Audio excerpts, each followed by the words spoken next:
এবারে বিদায়ী সপ্তাহে শেয়ার বাজারের খবর। গত সপ্তাহে সূচক বেড়েছে। ঢাকার শেয়ার বাজারে ডিএসইতে প্রধান সূচক বেড়েছে 8.75 পয়েন্ট। এ সময় লেনদেন হয় 2,452 কোটি টাকা, আর বাজার মূলধন দাঁড়িয়েছে 6,95,000 কোটি টাকার বেশি।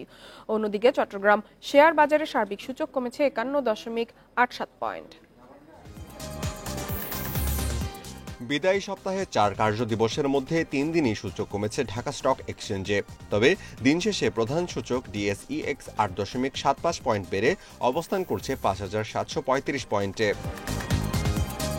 ডিএসইতে লেনদেন হয় 2,452 কোটি টাকা। সপ্তাহের ব্যবধানে লেনদেন কমেছে 769 কোটি 11 লাখ টাকা। সপ্তাহের শেষ কার্যদিবসে বাজার মূলধন দাঁড়িয়েছে 6,95,000 কোটি টাকা। সপ্তাহের ব্যবধানে ডিএসইর বাজার মূলধন বেড়েছে 2,242 কোটি টাকা বা 0.32%।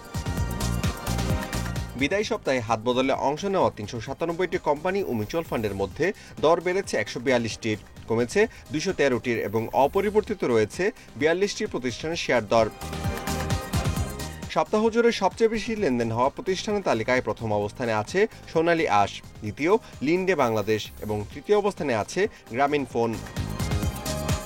শতাংশের দিক থেকে দর বৃদ্ধি তালিকায় প্রথম অবস্থানে আছে সি পার্ল বিচ রিসর্ট, দ্বিতীয় প্রগতি লাইফ ইন্স্যুরেন্স এবং তৃতীয় অবস্থানে আছে সোনালী পেপার। অন্যদিকে বিদায়ী সপ্তাহে চট্টগ্রাম স্টক এক্সচেঞ্জের সার্বিক সূচক 51.87 পয়েন্ট কমে অবস্থান করছে 16,191 পয়েন্টে। সপ্তাহ জুড়ে লেনদেন হয় 42 কোটি 17 লাখ টাকা। Amirul Islam, independent news.